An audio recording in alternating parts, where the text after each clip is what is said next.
شارك العشرات من أبناء وأهالي منطقة الشونة الجنوبية الثلاثاء بمسيرة شموع صامتة ووقفة حداد على ضحايا حادثة فاجعة البحر الميت. المسيرة انطلقت من مستشفى الشونة الجنوبية التي استقبلت الشهداء والمصابين وصولا إلى ميدان الجندي المجهول. طبعا نظمت هذه المسيرة بمبادرة من صرفية لواء الشونة الجنوبية وبالتعاون مع مركز أميرة بسمة الشونة الجنوبية.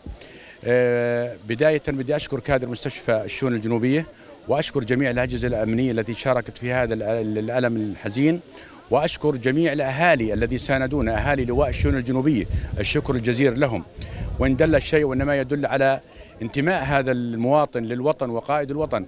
واسمح لي من خلال هذه القناة الكريمة أن أعزي قائد الوطن باسمي وباسم أهالي الشونة وجميع المشاركين في هذه المسيرة الصامتة، مسيرة الشموع، أن أعزي قائد الوطن والوطن وأهالي شهداء البحر الميت. وضمت المسيرة التي نظمت بمبادرة من متصرفية لواء الشونة الجنوبية بالتعاون مع الصندوق الأردني الهاشمي بالإضافة إلى أهالي المنطقة عددا من الشخصيات العامة، تعبيرا على التلاحم بين أبناء الوطن الواحد وتقديم العزاء والمساواة لأهالي الشهداء والتمني لجميع الجرحى بالشفاء العاجل. بالواقع من هذا المكان صرح الشهيد أنقل التعازي إلى أهالي المتوفين شهداء البحر الميت، وأشكر عطوفة المتصرف أنه على هذه المسيرة اللطيفة اللي هي تعبر عن مشاعر أهالي اللواء.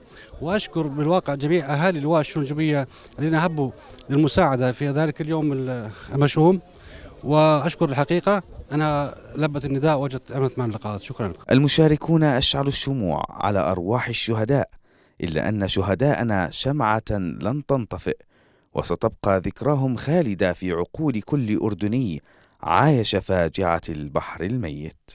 أسامة بليبلي، الحقيقة الدولية.